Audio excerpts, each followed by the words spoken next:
下面要上场的小齐，听听这人气。节目现在的 slogan 叫"明人不说暗话"，对不对？素人可以，而且素人说出来的更难听。所以小齐，我们反复请，整个的这期节目小齐来了6次，但是随着知名度越来越高，就有点像另外一位范志毅老师啊，开始说话越来越软。让我们掌声欢迎逐渐开始名人化的小齐。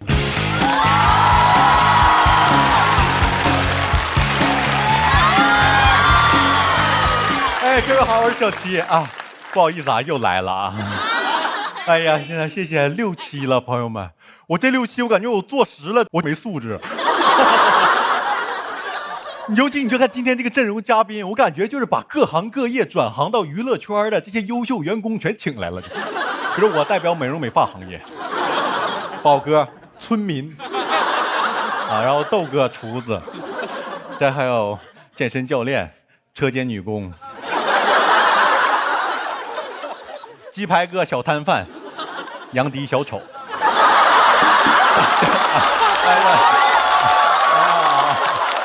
开玩笑，开玩笑，您曾经是，现在我是小丑，你是大丑。我感觉这些人都能整出一个产业链来，你懂吗？就是宝哥养鸡，毛豆沙，鸡排哥炸完，杨迪卖给我。刘畊宏老师说不要吃这些垃圾食品。而且今天这还好啊，有早安老师又来 rapper 了。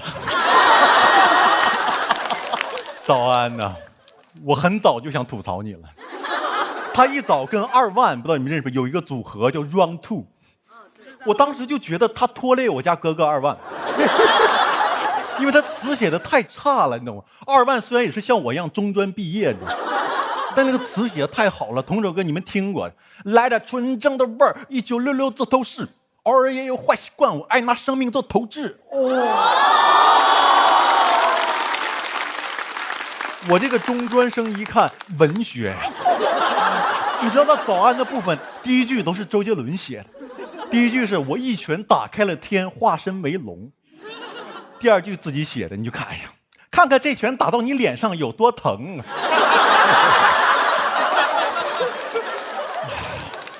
在这么优秀的词后面写这句词，这打的不是你的脸吗？你知道那种感觉吗？前一句听的还是龙拳，后一句我感觉全聋了。就好像我写一首诗是君不见黄河之水天上来，来财。那也不错。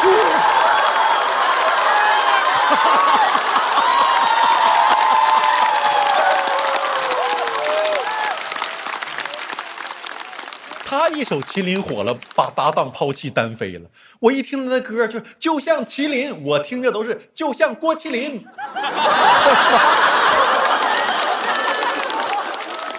早安老师很不容易，他当时为了火出演过《俺娘甜小草》，真的，他当时很努力，不止一边出演乡村剧，还要一边打线下的那种说唱比赛。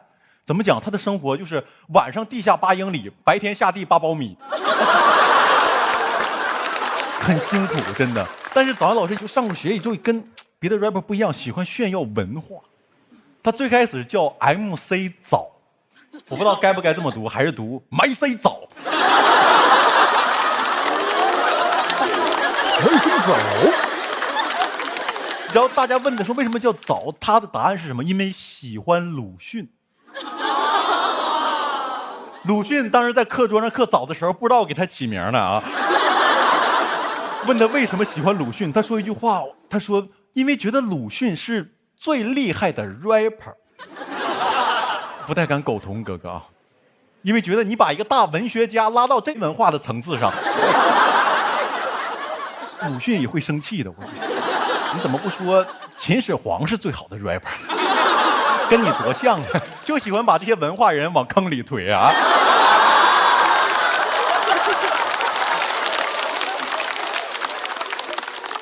哎呀，刘畊宏老师啊，周杰伦最差的作品。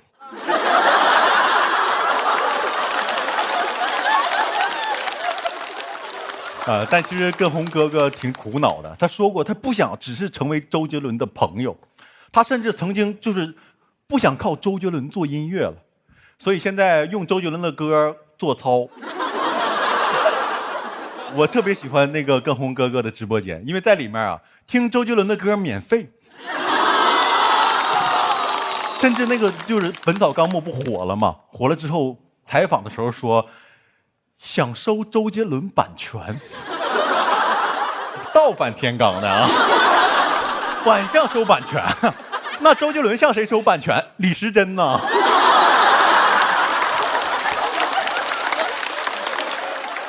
这就跟小宝老师说王嘉尔的脸侵权有什么区别？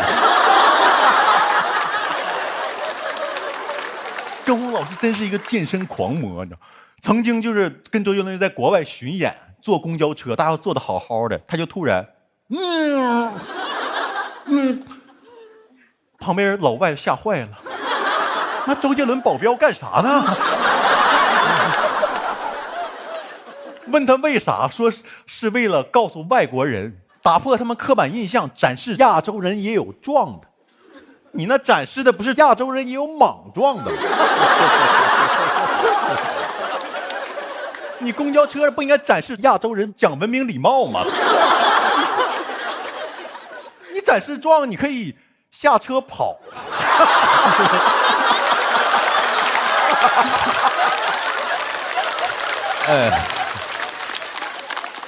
哎呀，还有杨迪老师，很亲切，因为我发现他有很多思维，跟我二舅一样，就是好像轻信那种公众号，真的很怪，你知道吗？从来不用充电宝，因为觉得充电宝里的电是假电。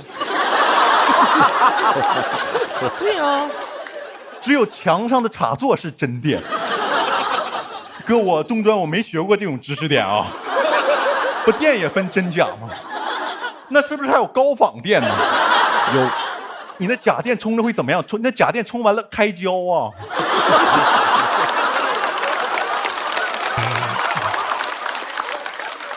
来这儿特别担心，就一看这机器人，不知道这么关心电，说这机器人得多耗电呢。不用担心，它耗的这也是假电，它不是真耗电，它是假耗。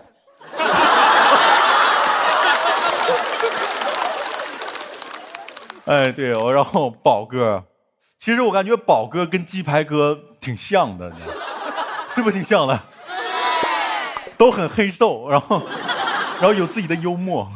然后宝哥其实最开始是小商贩，是别人逼着他唱二人转，然后才成为大明星的。我觉得如果当时没有人逼着宝哥唱二人转，现在火的鸡排哥可能是这样的：把袋拿好了，损色。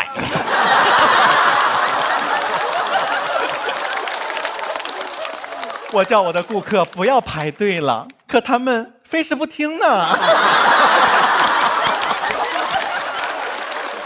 就排队，就排队，就排队。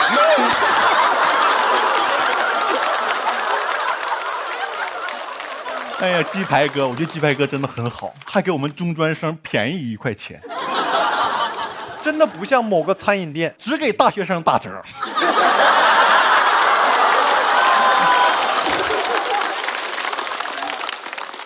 哥，我决定，我今年过生日去你的鸡排摊，我们跟所有的火锅说拜拜。最荒谬的，终于到你那有个机器人。真的，朋友们，我最开始以为他是赞助呢，我以为他是蚝油瓶子呢，后来知道他有劳务，没劳务比我多。你拿劳务，你倒是讲脱口秀啊。你在那儿在，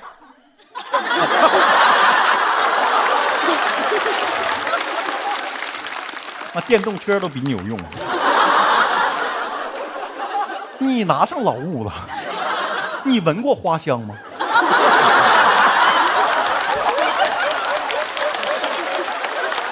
你看过天空的颜色吗？有人爱你，情愿为你去死吗？知道多少演员想坐你这个位置吗？你还拿上劳务了？给你买1等座了吗？你个快递发过来的。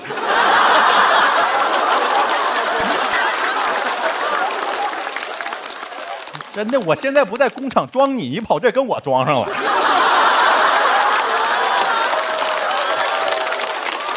哎，而且他居然有名字，朋友们，他叫罗伯特。你是微博员工啊？罗伯特，这世界怎么了？机器人有名字，而今天鸡排哥。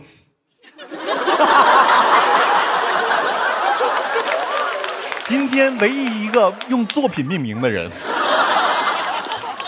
啊，我们没人叫早安麒麟哥吧？没有人叫宝哥相亲哥，没有人叫刘畊宏周杰伦哥。所以我想说，他不只是鸡排哥，他有自己的名字，他叫李俊勇。谢谢各位，拜拜，小杰，拜拜，拜拜，拜拜。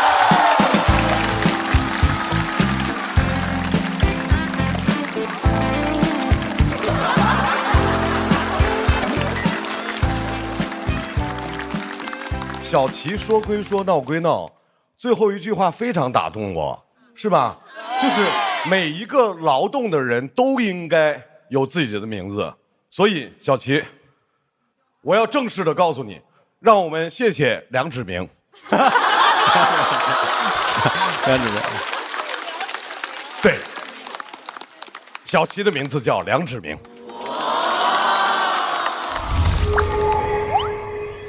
哎，小齐，来，哇，这个好吃，尝尝啊，这个也好吃。哦，谢谢。这些你都拿回去尝一尝。哦，这太多了，这么多零食，跟你想的太全面了，怪不得说就饿了就去接杨迪。没有，我只是把别人用来犯傻的时间，我用来撒饭了。我还有更全面的啊！我不信，谁能比你更全面呢？当然是他呀！我给我外甥外甥女儿准备的新一代飞鹤卓瑞奶粉，升级了 HMO 组合专利，9维营养全覆盖，你就说它够不够全面吧？啊，够！我给我外甥也带一罐，喝飞鹤卓瑞，一起变全面。哎，你干嘛去？跟我刚刚不说了吗？够了。下面要上的人也有名字，叫刘畊宏。一说到刘畊宏，大家都说22年跳操，我们在直播间跳操，就因为那个跳操涨粉1000万，是吧？当时用的歌《本草纲目》，以至于最后的后遗症是，现在很多人听不了那歌，一听就腿疼，是吧？3月24号，周杰伦发新专辑了，畊宏，你不要再跳他的歌了，你能不能让我们安安静静的听听他的歌？掌声欢迎周杰伦的周边刘畊宏。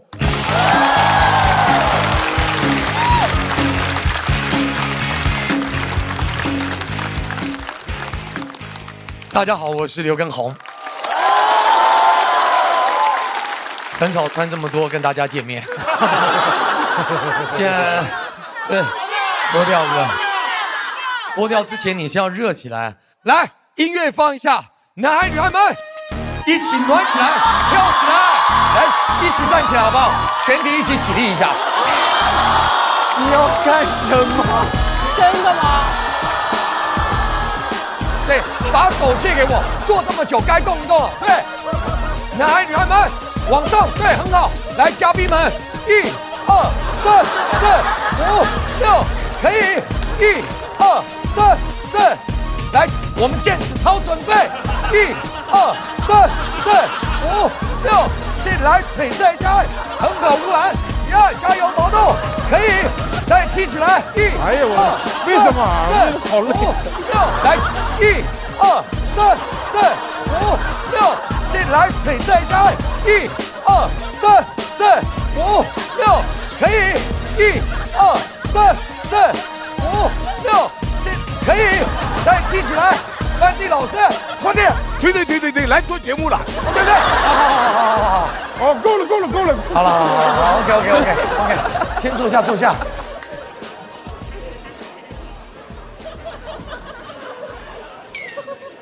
给自己掌声鼓励一下。这时候停下来的时候，这边看到呼兰已经在喘了，然后毛豆已经在擦汗了。如果要解锁完整的跳操动作，欢迎来到我的直播间，好吗？首先要跟大家道歉，听说有段时间呢，张老师到处炫耀他的健身痕迹，要别人去摸他的腹肌。对不起，他是我练的，让大家不方便了。不好意思，不好意思。其实我没有想到，我帮他练掉了脂肪肝，也帮他练掉了羞耻心。早安，在座的只有他来过我的直播间，好不好？给他掌声鼓励一下。不来了，不来了，不来了。人非常好，但体力很差。之前呢，我听他的麒麟呢，就认为他的个性应该是谁都不服。那一跳操呢，感觉谁都得服。啊，不服他就不行了。那我老婆呢 ，Vivi 还很贴心跟他说，这个地上是可以躺的哦。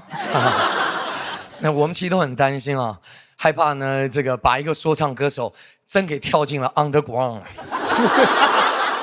早知道我当时候应该跳操，不要再放《本草纲目》了，我应该放《算什么男人》。算什么男人？算什么男人？早安，加油 ，OK， 加油，你可以的。我最近呢，听说一件事情，杨迪进入到运动界了，我非常替他感到开心。刚才在后台呢，我还去跟他打了声招呼，发现他真的很敬业，他把斜方都练得很诙谐。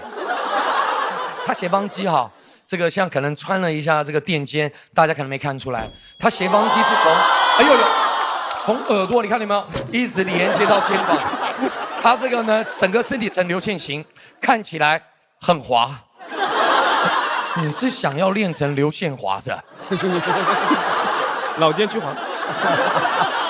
宋小宝老师，再次见到他非常的开心，我很喜欢你的幽默，黑色幽默。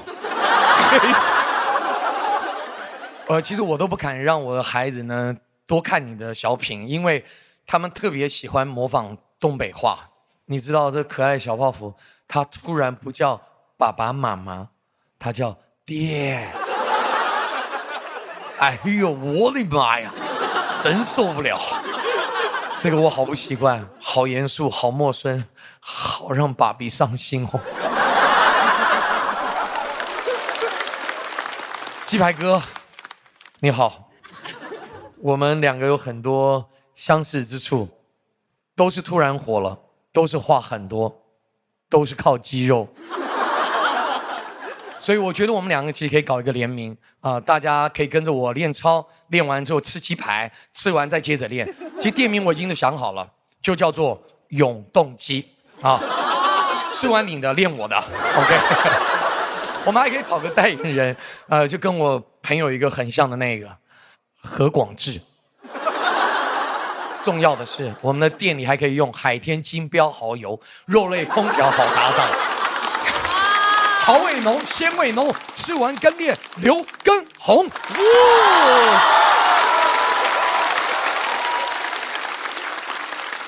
所以其实健身呢，一直是我自己非常热爱的一种生活方式。我也可以说是娱乐圈第一批开始健身的人。在那个时候呢，男艺人大概都是白白瘦瘦的，就像早安一样。所以我练肌肉可以说是非常的叛逆，违背时代的潮流。我出唱片的时候，公司跟我说，你现在这个肌肉绝对不能够再练了。词曲创作人就是要有瘦弱的才有文艺气质。你这看起来吃得很饱哎。你想想看，方文山要是一身肌肉，大家能相信《东风破》是他写的吗？都认为那个东风是他破的。反正呢，在当时那个娱乐圈，如果你是想要玩夜店的，你就会到另外一个朋友圈；如果你是真的想要健康的呢，你就会来到我这个圈子哈。我会常常组织，比如带大家一起去健身、爬山、打球、踢毽子。重点是，有时候他们的家属也会一起来，所以我知道很多料。但我都没有说，我是守口如瓶的哈，你们千万不要逼我，因为我是很容易招供的。我进娱乐圈几十年了，主持、演戏、歌唱我都做，但是呢，大家好像觉得不温不火的，没有想到，因为我自己多年的健身爱好，却被大家看到。那既然都说看到了，是不是要看一下？那我就不客气了啊。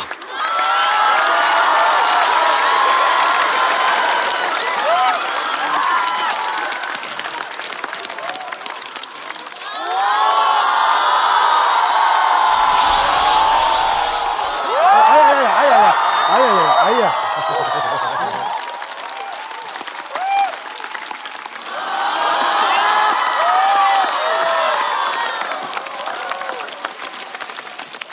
算了，腹肌就算了，我不是张绍刚。今天这个主题啊，是等风来，再乘风起。其实对我来讲，我是真的很有感悟。我最火的时候，我一天就涨1000万的粉丝。当时很多人找我带货，我都拒绝了，因为我当时觉得那个不是流量来了，是责任来了，所以我要更专注的去陪伴大家。现在呢，我的流量掉了，但是我还是保持一个平常心，我没有很伤心，没有，真的没有。毕竟呢，我也不希望大家一直守在手机前嘛。我还是希望大家生活能够回归正轨。那天我老婆听我这么说，她也很感动的跟我讲说，会不会大家还是守在手机前，只是没有守在你的直播间？朋友们，有机会回来看看我，不跟着我跳操也没关系，可以跟着我老婆，她开始带货了，放心，只买不累的 ，OK？ 其实我自己是真的很享受健身，我也很想跟大家分享一下健康的生活方式，因为我觉得啊，这就是我的一个责任。我相信天将降大任于刘畊宏也，必先苦大家心志，劳大家筋骨，防大家宵夜，断周杰伦奶茶。好了，还是那句话，好不好？男女孩们一起健身，跳起来 ，Let's go， yeah！谢谢大家，我是刘畊宏。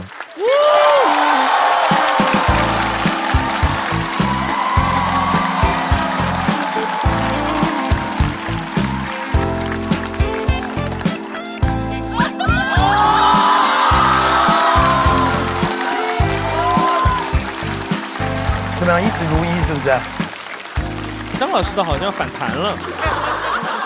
我确实，我和畊宏当时一块儿参加了畊宏做主理人的一个健身节目，在我当时的教练的陪伴下，我确实通过一个节目60天的时间，减掉了50斤，并且练出来一身壮硕的肌肉，但是我不想现在早就没有了。关键是我想说的，畊宏刚才这段表演挺好的，但是我们节目到了收官这一期有些变质了。这怎么又脱衣服来了？然后又跟这儿耶，然后还跳，关键还有一帮人跟着他跳，还带麦克。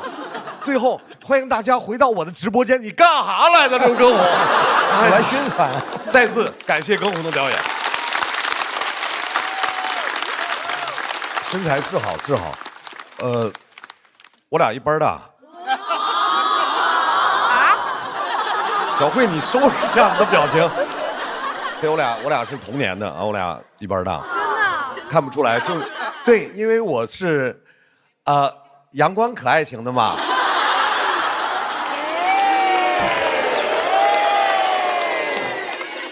马上，不说我，马上要上场的。我喜欢的宋小宝宝哥，来，我们呼应一下宋小宝最火的那句“海燕儿啊”，一个小任性吧，这就叫国民度。而且这句话是在他紧张忘词了之后，人家现挂的，结果爆火。所以为了最大限度发挥宋小宝的幽默和吐槽能力，我们没有给他写稿。有请记性差、即兴好的宋小宝。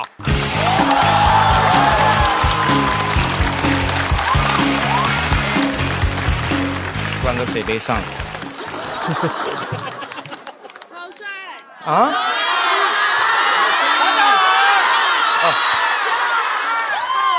都不好意思了，因为他们已经刚才把我吐槽成那样了，你们还说我帅，我都有点不敢相信现在。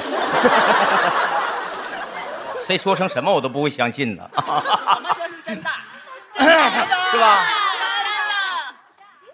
？OK， 你们这么坚持说我帅，那我就信了啊。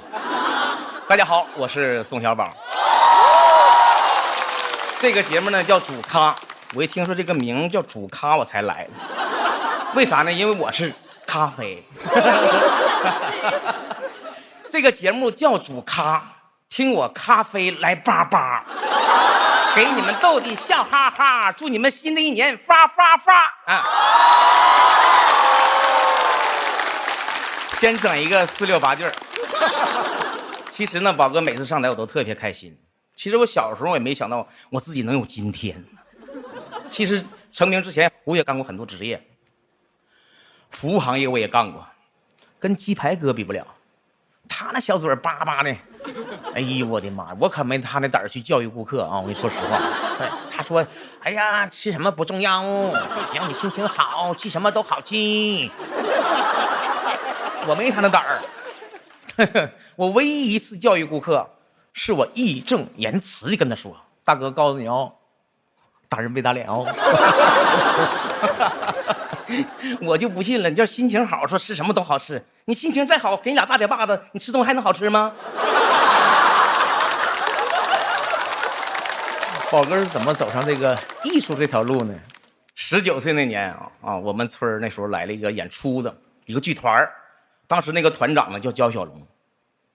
他说：“你想跟我学二人转吗？”我当时不愿意跟他学二人转，但是后来也就学了。他就是成了我第一个的过门师傅，叫焦小龙。去年我给他打电话，我说：“师傅，你敢想我有今天吗？”啊，我说我成东北的王嘉尔了。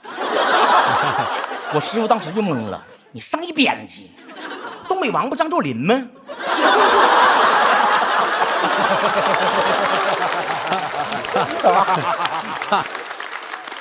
哎呀，最开始学二人转的时候，我心里不太爱接受，因为感觉二人转丢人。那时候，因为宝哥当时也是十里八村的文艺青年，可忧郁了。你们别不信，如果当初你们长成我这样哈，你们都容易抑郁。我跟你说实话。但是呢，我爸非得送我去学二人转，他说：“儿子，学吧，你不学，你说你能干啥？又黑又矮又矬。”我说：“爸，咋了？又黑又矮又矬，就不能干大事业了？那咱老宋也出过人才呀，那宋江还又黑又矮又矬呢。”我爸说：“那后来不也投降了吗？”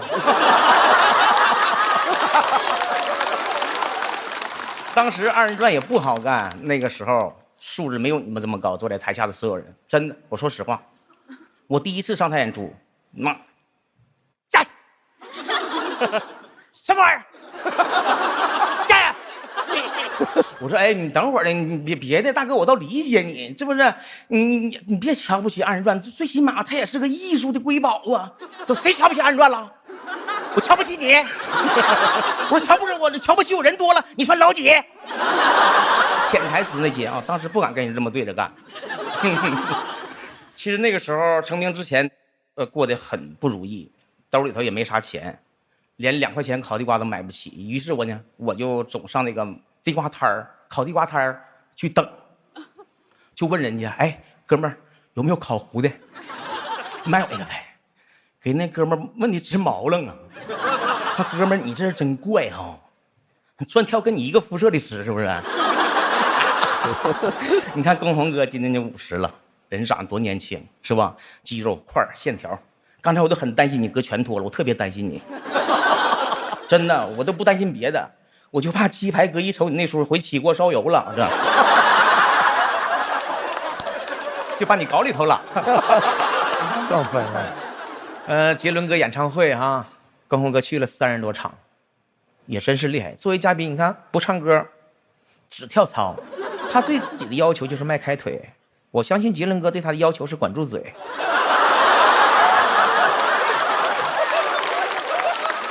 而且龚宏哥没有必要就非得上演唱会去蹭，这不现成的在这儿呢吗？以后你可以跟我混一混 ，Follow me， Feel me like Babylon。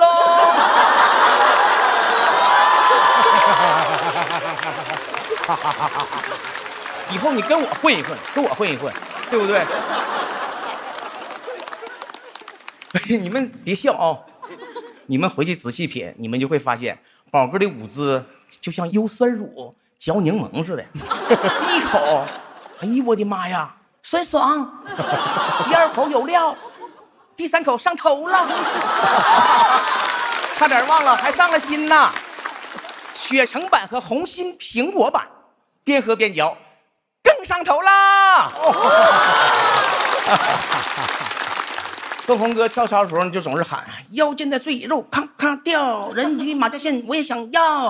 你怎么还跟早安学上了呢？哎呦我的妈呀，你也是个 rapper！ 哎呀妈呀 ，rapper！ 听说呼兰也是个 rapper， 他是个 rapper， 那我也是个 rapper。你看啊，哟 check now。主咖就是一场喜剧 party， 这里是小宝 AKA Little Baby BABY， 问我来自哪个厂牌？来自东北6个大舞台。我的 flow 那么早安打败，说唱还得是黑的人来。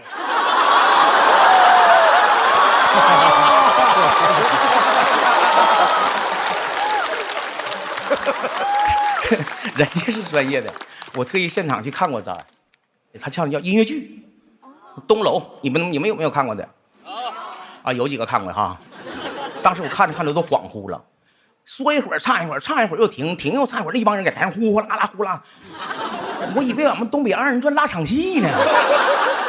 哎呦我的天哪！那当时观众气氛不太热烈，我说实话，但是早安特别卖力气。当时我就想，哎，他那么卖力气，怎么没有大哥往上扔钱扔啤酒呢？那跟我当年不一样，他是只有一口气，一定开天门。我也有一口气，一口吹了6瓶。喝完走道直晃悠啊！早安的声音大，是因为他行得正。那天我声音挺大，但我咋行也行不正。早安，我跟你说实话，就观众这一块啊。我比你看到过的、听到过的、没看到过的、没听到过的、听到过的、没看到过的、没看到过的、又听到、听到过的、没看到那些花里胡哨的加在一起还要顶。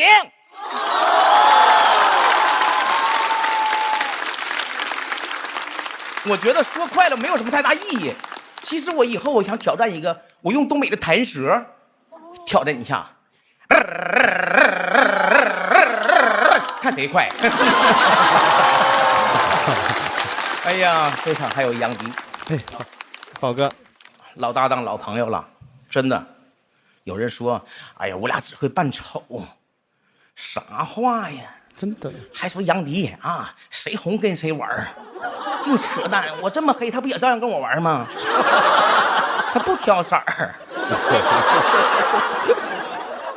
说我俩扮丑，我就除了扮丑，我还会扮王嘉尔呢。那跟他能一样吗？这杨迪呀，不是扮丑。我见杨迪第一面的时候，哎呦，我就马上就有很强烈的危机感。哎呦，你看我这个形象就够招笑的了。在我这扮丑这条赛道上，老天爷是赏饭吃。但我一看杨迪这张脸呢，老天爷赏的是自助餐。我跟你说，不光撞型了，还撞名了。我是小宝，杨迪是小撒，我是枪主小撒。我是江主小撒，改一改吧。我是江主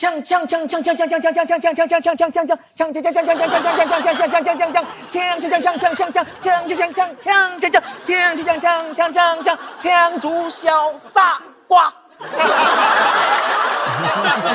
我吓一跳。没事，接着吧，就那一个字儿，就是接着吧，为了节目效果，弟弟。今天呢，主题是等风来，再乘风起。机器人呢，是现在这个时代的风口，但是机器人也别蹬鼻子上脸。给宝哥整急眼了，我就让鸡掰哥把他给炸了，他炸鸡可老厉害了。机器人呢，能炸鸡排，能说唱，能跳操，能演小品，能上综艺，但他真的没有办法拥有我们那些复杂的感受。从当初的籍籍无名走到今天，我现在的感受就是起风了，咱就乘风起，风停了，咱就自己吹风。谢谢大家，我是宋小宝。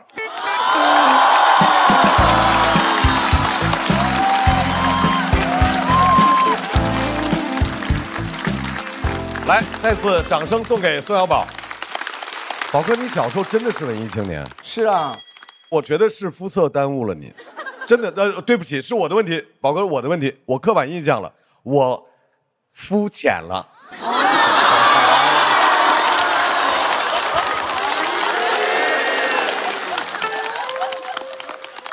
整季最后一个表演，我们把这个重担交给优秀的脱口秀演员，掌声欢迎小慧。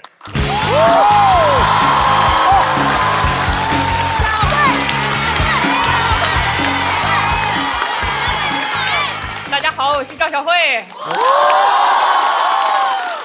我呢，很不开心参加主咖最后一期录制，因为这节目我一共来了3次，每次都是急活儿，每次都是那种昨天通知今天彩排明天就要录制的，就其他的人都是提前2个月就开始约档期啊，聊内容啊，就给我2天，根本就不给我时间就拉扯一下。我拉扯过一次啊，我说每次急活才找我，拿我当什么人了？第2天我又问老师咱什么时候录制，他们说已经录完了。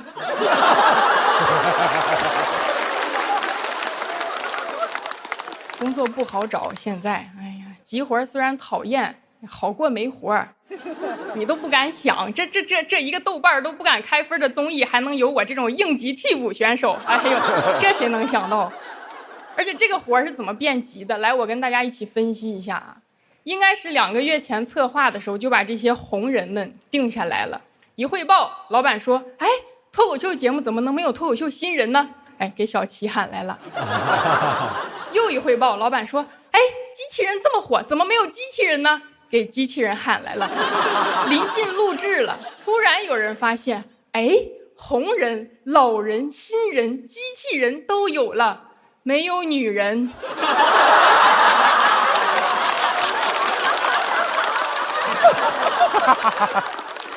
哎，这个我也是刚琢磨明白的，因为找我的时候跟我说这期的主题是乘风，啊，一个浪姐没找来啊。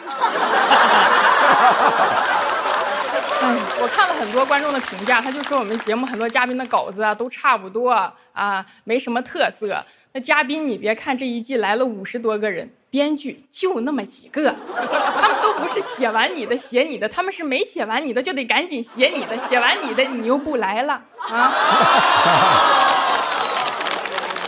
王老师、李老师、陆老师、陈老师，其他的我就不一一点名了啊。你们还有一篇稿子在我们手上，抽个空来念一下吧。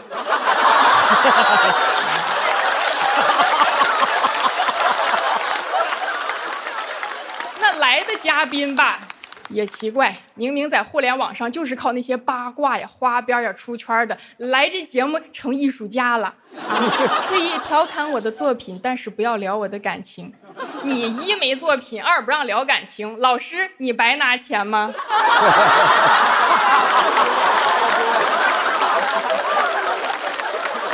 主要是这个节目起的有点高了啊！明人不说暗话，的确一句暗话都没有，说的都是一些场面话。哎，人观众就爱听暗话呀！哎，节目组你们猜一猜，我们是想看一群明星坐在台上对着摄像机聊天，还是想看那种他们在饭局上非正常视角拍摄的聊天呢？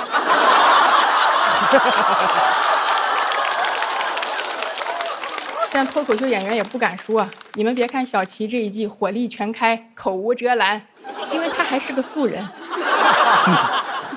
等节目播完，他升咖了以后，你再看吧，他也得在网上云包场支持哥哥姐姐们那些2、3分的电影。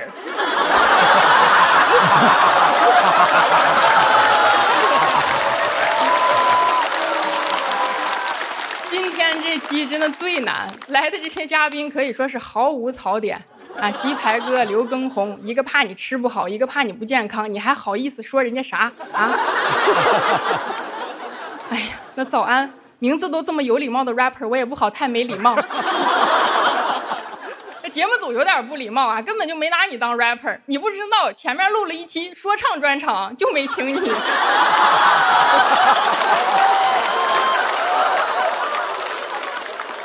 小宝宝哥喜剧前辈了，现在转型当男团了。那你说谁不想看一个162黑皮幽默男的？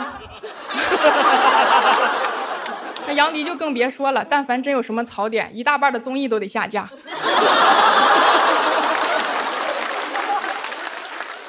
这个节目啊，其实应该感谢张绍刚老师，他就是为脱口秀而生的，槽点多还让说。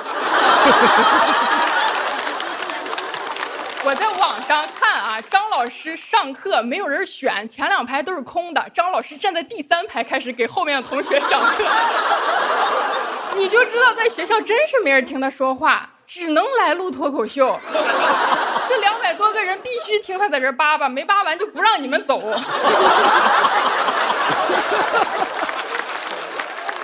这个节目吧，更得感谢中国足球。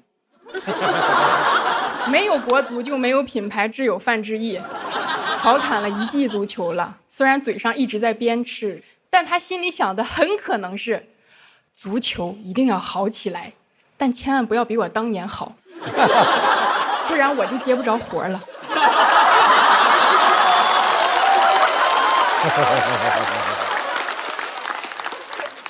好多观众说节目无聊，所以我也想了一个办法，干脆啊就让机器人当观众，反正很多节目的数据本来也是人家机器人做的，你让人家看看咋了嘛，就让他们感受那种我们看机器人表演的那种难受啊，什么下饭综艺直接变充电综艺，那机器人一边充电一边看节目，还得一边给咱发弹幕呢。哎呀，这个综艺真是太下电了。今天还特意请来了一位，哎呀，这个人一顿吐槽，他还不能反击，我都觉得是不是有点太欺负机器人了？他们说趁能欺负赶紧欺负吧，以后指不定怎么欺负我们呢。哎，这位机器人老师，请你记住，今天吐槽你的人叫呼兰、小齐、毛豆，我赵小慧永远支持你们。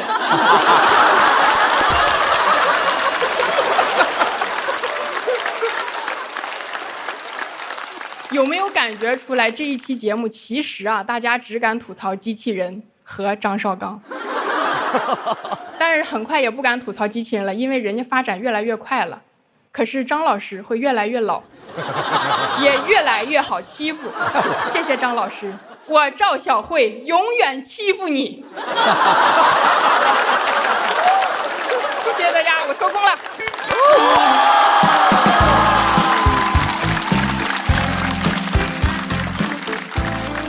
我喜欢小慧给做的这段表演，因为特别像我们这季节目的收尾。虽然他说永远要欺负我，而且是实名，而且还那么理直气壮、挺直了腰板的说要欺负我，但是其实我听着还蛮感动的。爱你。其实像我们这样的节目，我们不需要说谁欺负谁。如果所有的艺人朋友在这样的平台都能够敞开心扉，毫无顾忌地谈他的作品，谈他的生活，我相信大家会开心，而他们也会开心。没试过怎么知道自己不开心呢？欢迎更多的朋友来吧。按照惯例，还要选出本期节目最后的一位 Talking。喜欢谁就投给谁，我们的品牌挚友范志毅老师还是一样的不参评。来，投。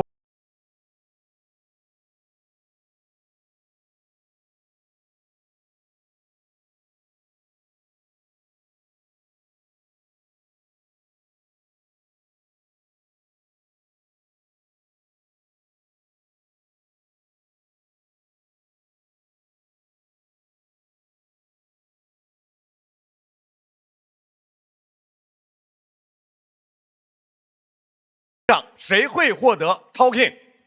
看大屏幕。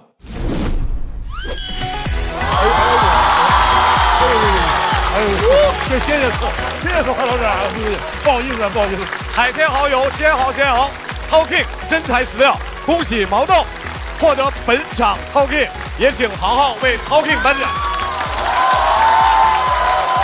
你好，他能看着我，他眼睛哪了？你来我在哪？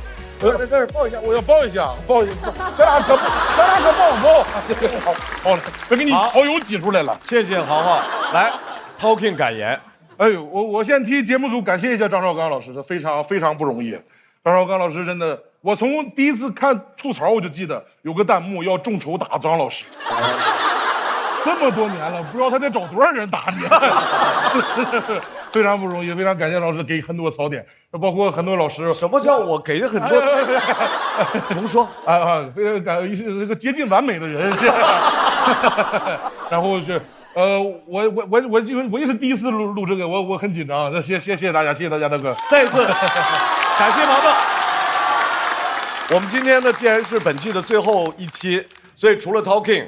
我们还要特别感谢豪豪在这季的付出，不仅给我们送来了节目，还为我们送来了10次的奖杯。恭喜豪豪获得主咖蚝油奖，让我们欢迎本场唯一的大王呼兰来为豪豪颁发这个奖项。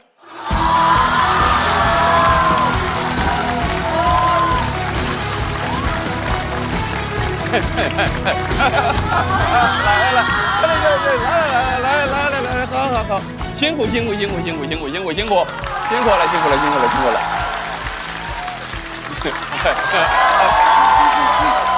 好的，谢谢豪豪。当然，在这里面我们也要感谢优酸乳嚼柠檬、天猫和飞鹤卓瑞的支持。再次，让我们用热烈的掌声感谢一直陪伴我们的客户们，谢谢大家。而且我们也请我们所有的嘉宾张老师，我先打断一下，我打断一下，你知道今年是哪一年吗？马年是马年，数字是哪一年？2026嘛。2026年。对。你是记得自己是哪一年开始说的脱口秀吗？2016年，对。已经说了10年。10年脱口秀。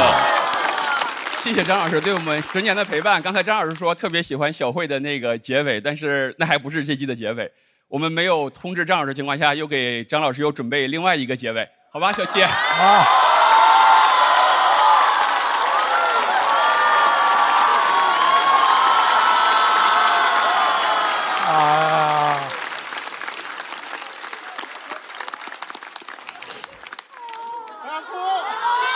不会。音乐。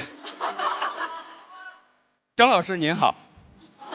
这10年是脱口秀行业飞速发展的10年，有高峰，有低谷，非常感谢您在低谷时愿意陪伴我们一起度过，也非常感谢您不怪我们在脱口秀高峰时对您的遗忘。张老师，我真的特别欣赏您这些年在节目的定位，你可能永远都不是第一选择，但你永远是我们在没有选择时候的最好选择。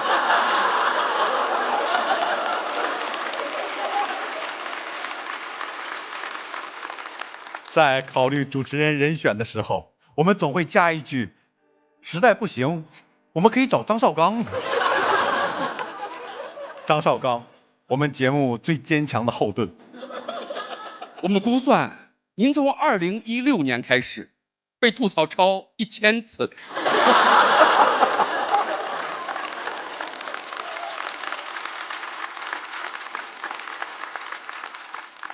就本期节目您被提及的次数来看，其实您才是真正的主咖。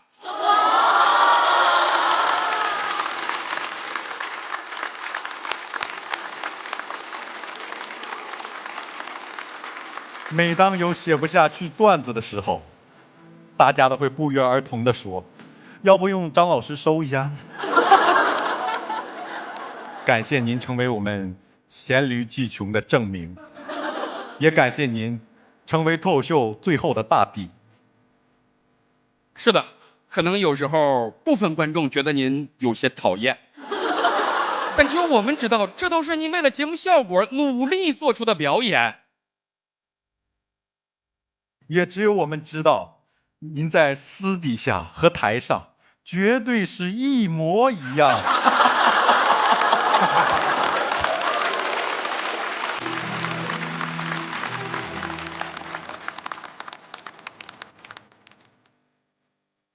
时间很长，我们共同见证了您年岁从43变成了53。10年又很短，你好像第一次见面起就一直是那白白胖胖的样子。下一个10年，我们也一定要继续见面。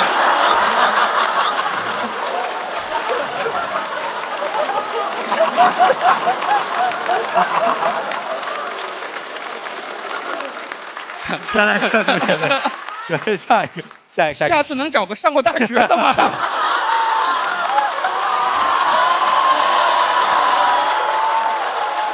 有阅读障碍，从来不用计时器。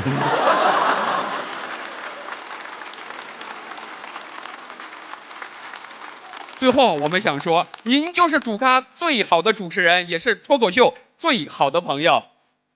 下一季再见。如果有下一季的话。最后这个信上写，请呼兰代替大家给张老师一个爱的抱抱。谢谢张老师。我要抱。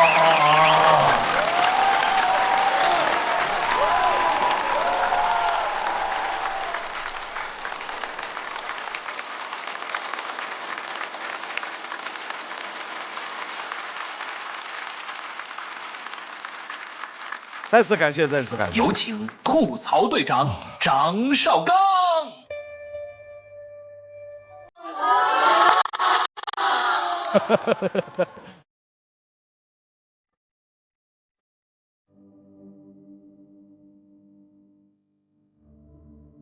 吐槽是门手艺，笑对需要勇气。我是今天的主持人张绍刚，非常感谢各位的光临。吐槽节目的主持人不是谁都能当，吐槽是脱口秀的一种表现形式。当然，老师别扯别的，因为主持其他节目，我肯定是会垮掉的。全国首档最权威的脱口秀高手的对战节目，让你体会到什么是真正的快乐。吐槽是一种年轻的沟通方式。我就是传奇主持人张绍刚，我要逆风翻盘。没想到吧，我们还在。Oh my god！ 今天你算来对地方，过分了。各个文化圈，新年快乐！由我一个人主持，正式开始。有几年没有脱口秀去哪里会是强跑？脱口秀还在，不知道为什么，大家也看到了，依然是我。我们这是一个全新的草台班子，在我们娱乐圈不值一提，嘴是真硬，我愿意当个绿叶。春晚的常客，主持人小张，我是永远的主持人张绍刚，欢迎各位。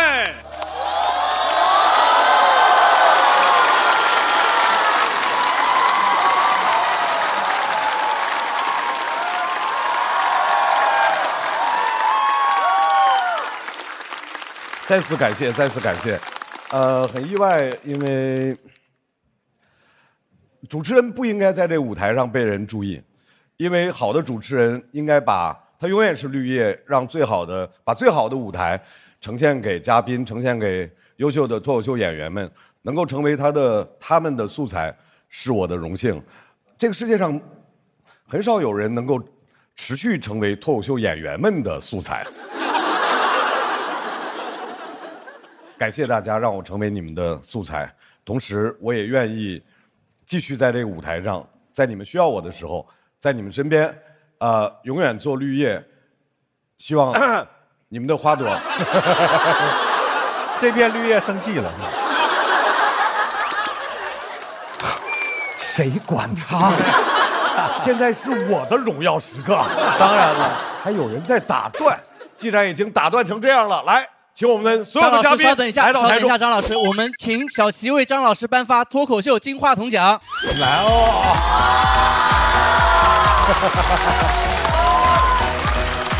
感谢您真诚的付出。上面写到了张绍刚，我跟你说，金话筒奖。第一是要谢谢小齐，第二，你们真的是个脱口秀节目，知道拿不了真正的金话筒，就给我发个脱口秀金话筒。再次感谢脱口秀给我的金话筒，我就是脱口秀永远的主持人，谢谢大家。同时，我们也请我们本季最后一期的所有嘉宾来到台上。其实今天我们这主题，我上来就说好像有点文绉绉的，叫“等风来，再乘风起”。其实是我们的心里话。生活当中每个人都有一个时间节点，因为主观或者客观的原因，你可能在蛰伏、在蓄力，等待一个即将到来的机会。也许你刚好在等风来，但记得永远要相信自己，随时做好准备。风来之时，便是我们振翅高空之日。所以不要放弃任何的时刻。尤其是现在这个时刻，大家手里面是不是都有一个纸飞机？有。来吧，所有人，我们不说将来，不讲以后，现在就要乘风而起，放飞你们的纸飞机吧！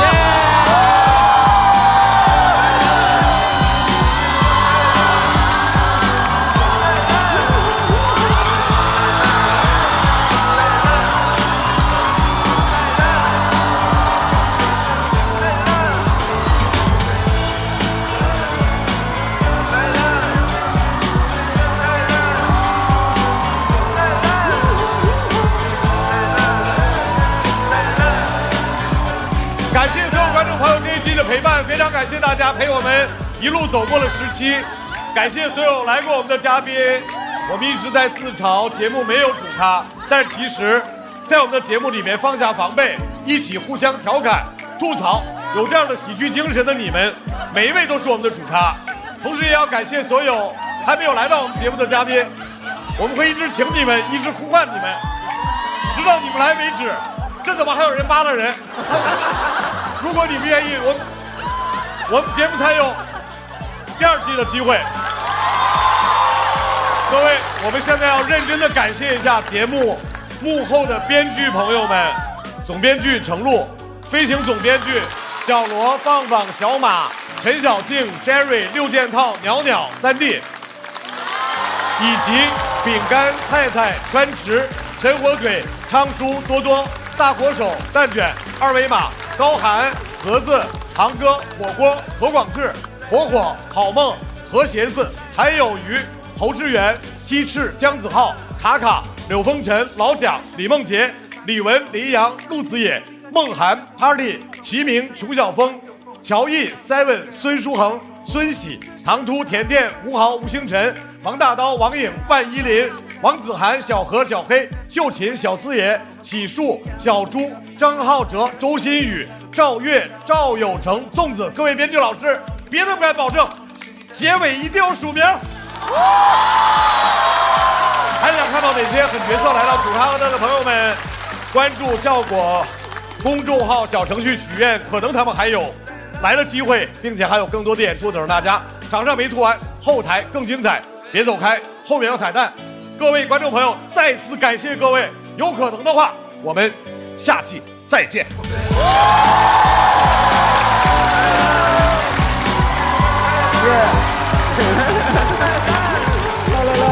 这歌是哈哈写的，这比那哪那个沉好多呀！这啥的呀？这铁的呀？感觉是铁的。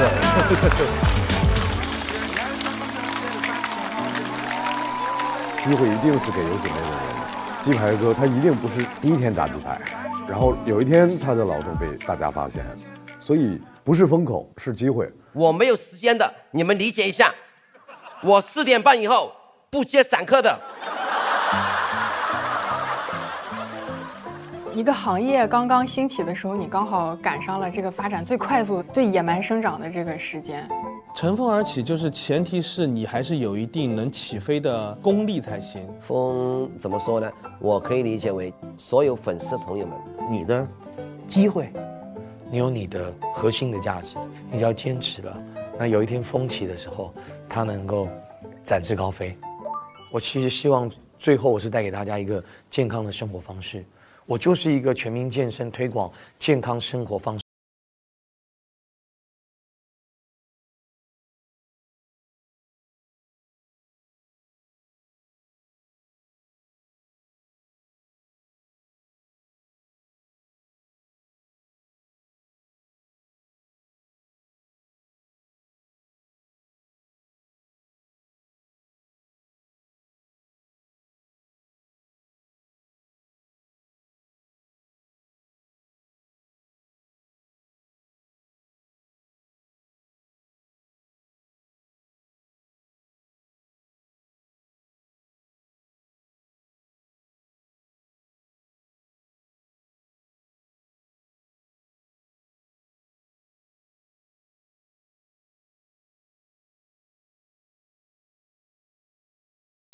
嘴角向上扬，是一件很伟大的事业，加油！我觉得这个世界需要更多的爱，在节目的里面，如果你得到很多的欢乐，也希望你能把欢乐分享给众人。就我们继续讲出来各种各样的好玩的新的这种喜剧形式，反正逗你们开心是我们工作目的。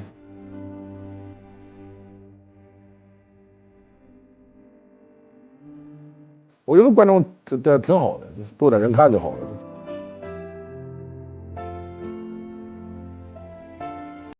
谢谢这个节目敢找我，然后感谢所有的被我吐槽过的嘉宾。祝福我们所有的朋友们马年吉祥，马到成功，马上暴富，一马当先。祝愿我们的节目越办越好，风风火火。这一季坚守在屏幕前的观众朋友们，确实辛苦你们了。感谢你们，感谢你们，非常感谢。下一季我没啥展望，让节目组自己展望吧。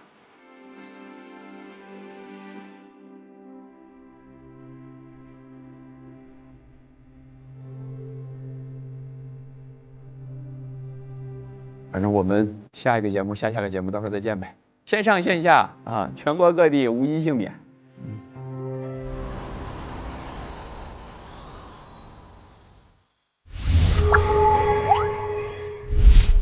你知道你今天是主持人对吧？哦，我是主持人是吧？对，你进来。啊，那行吧。坐哪儿？坐这边。好嘞。哎，哥。我之前主持过一回苏醒那回。范老师就是柠檬也能嚼。哎，小七说啥呢？等你呢。咋弄？怎么提问你？想控制你，怕你失控。不是，你也拿了提问的啊？我也拿了提问的。你也是主持人？然后我来了。你做主持人吗？为啥呢？不，他们跟我说我是主持人，我不是说非想当。我从来不被人提问。既然你当主持人，我不就结束呗？这不就不用弄了，咱走呗。走吧，那太好了，走吧。这是什么情况？这是到底是那个啥意思？这个什么状况？好了，两位不要再吵了。稍微休息一下，我才是这一趴真正的主持人啊！都有手卡啊！对啊，嘿，真假主持人，哎呀，那怎么说呢？美猴王的，哎呀，他们给我说我的手卡是真的啊，我这有个真字。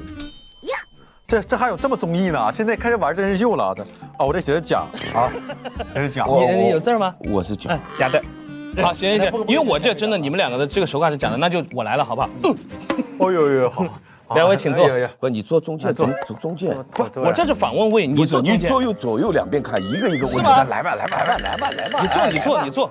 哎，我是主持人，哎，我要是主持人，在我这儿。你就被问了啊，就这样了哈，欢迎两位。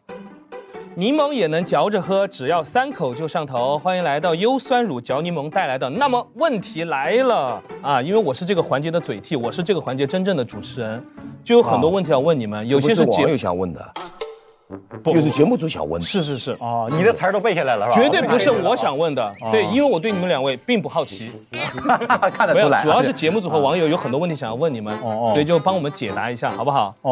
那行，那我就开始提问了啊，因为今天就是我们的收官之作了嘛哈，每个人给节目组留一句话，有没有什么特别想说的？留一句话，对，名人脱口秀随叫随到。哎呦，名人不说暗话，名人不说暗话。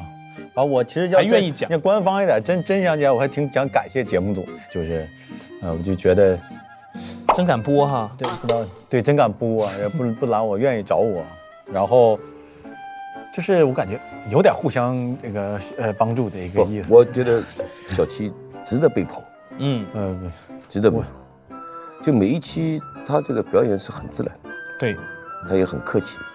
就尺度把握的还是不错的哈，对，反正就在边缘游走，很多时候。对，我就深一脚浅一脚，也挺厉害的，害怕就哪一脚没踩好，是吧？永远把它秉持像最后一次录制一样那种说法。还有一些网友很想问你们的关于个人的一些问题啊，那我先从小齐开始好吗？好嘞，这比较犀利一点了啊，你问吧，我绝对不是我问的，我也刚拿到，我就很震撼啊。你什么时候能够不靠这个中专人设写稿啊？等我考上大学吧。这好容易有个人设，不得用一用嘛？但咱确实中专也没撒谎，也是。对，那接下来录了这么多期，吐槽哪个人的稿子你写的最爽？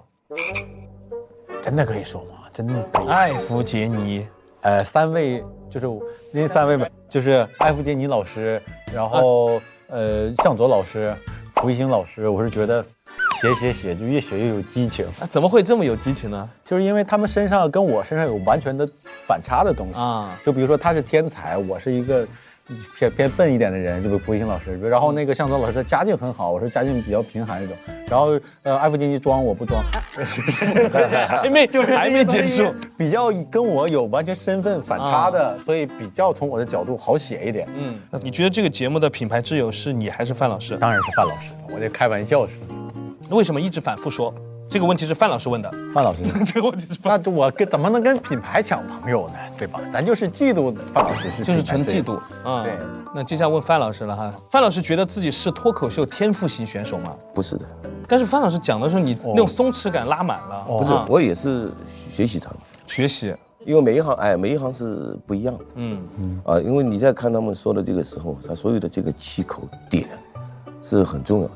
华老师，您给这个节目增添了很多色彩，我是觉得这个我好像把这个节目有时候会弄乱。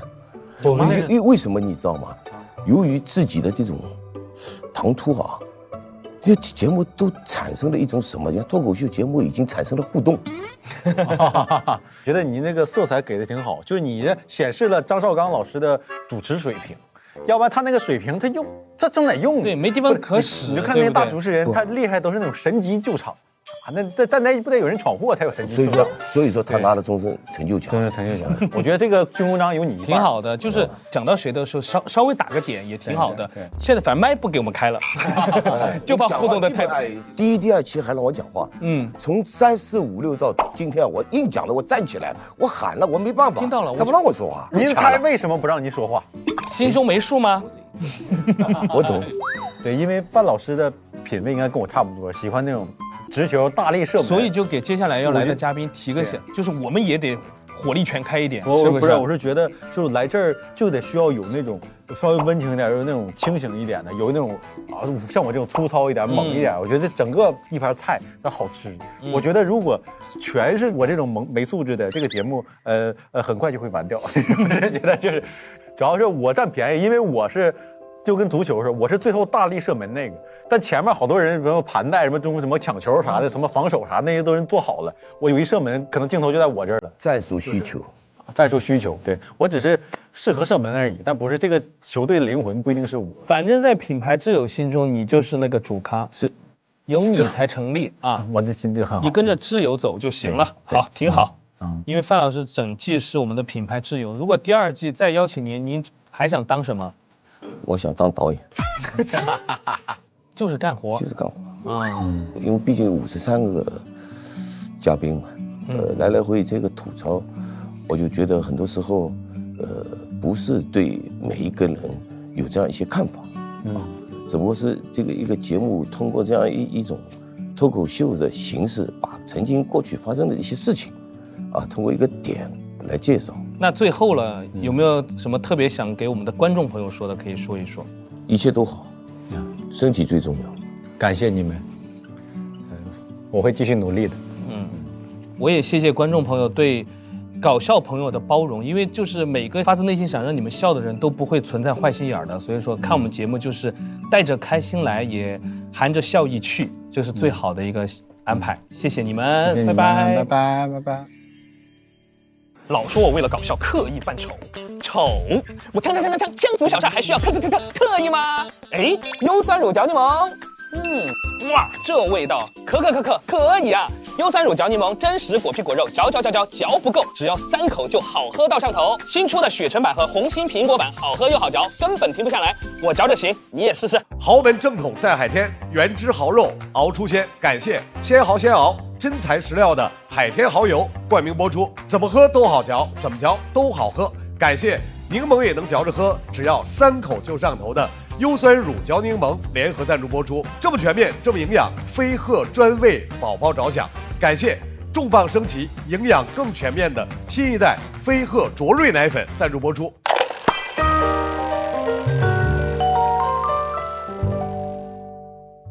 Hello， 大家好，欢迎来到今天的上桌吧主咖。今天是我们这一季节目最后一期，最后一期了，好多朋友也是第一次说脱口秀，我们的第一次遇到了你们最后一次。只有向优秀的人学习，我才可以变得更加优秀。鸡排我今天回去也要学习炸一下。我们准备了2个比较简单的小环节来跟大家互动一下。第一个环节叫做人生故事瞎掰王，这种游戏杨迪克都是国家队的水平。中央人民广播电好差的播音。大家都觉得我东北话口音特别重，但毛豆觉得我普通话特好，一点口音没有。接下来这个游戏叫做谁是贪吃鬼。鸡排哥，如果你在嚼的话，小声点哦。我觉得呼兰很有可能呢。你还吧唧嘴呢？好久没吃了，还在这儿品呢。绝对是鸡排。那不是，我想说的是，你也是小偷，他的又是谁移动的？难道一个人可以移动2个吗？鸡排，你去想。鸡排哥，我不知道到底是谁移动的，我搞不清楚。像不像话？他想保一个同伙。快速承认，你们当中有一个是小偷。鸡排哥，我晚上还有事儿，我控制住，我都不相信，我控制住的。保安。豪门正统在海天，原汁豪肉熬出鲜。感谢鲜蚝鲜熬真材实料的海天蚝油冠名播出。感谢柠檬也能嚼着喝，只要3口就上头的优酸乳嚼柠檬联合赞助播出。春季换新不用愁，天猫新货啥都有。感谢承包你春季购物车的天猫赞助播出。本节目由重磅升级、久维营养全覆盖的新一代飞鹤卓瑞奶粉赞助播出。打开微信搜索效果小程序，点击底部节目活动图标参与互动 ，call out 喜欢的演员上台咔咔。每周六中午12点来腾讯视频看主咖和他的朋友们爆笑满满，周日惊喜加更上桌吧主咖，更多幕后内容打包享。每周一陪看加更，主咖陪你看，超多内容响不停，周间不定期幕后花絮，惊喜连麦等你发现。他们在我左边吵，在我右边闹，小动画片里那兄弟遥控器找不着。Hey bro， feel my way peace and love， 人们沟通的方式不用费力巧。那年教室最后一排，或许我们都掌握。微博进入主咖话题页，选出本期你心中的微博 Talking， 更多精彩资讯尽在新浪娱乐、微博娱乐、微博综艺、新浪综艺。工作、学习、生活用百度网盘，美好有我全盘掌握。快来水果汤泉，吃喝玩乐聚会超好玩。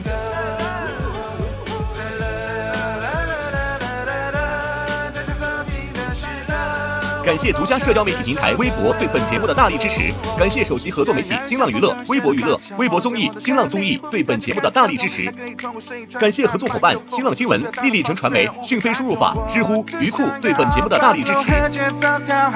讲个段子让你笑，心里的词汇变小。我们不一样的门票比较，突然热血流在了不同频道，用真诚换来理智的拥抱，用沟通打破去心里的桥。啦啦啦啦啦。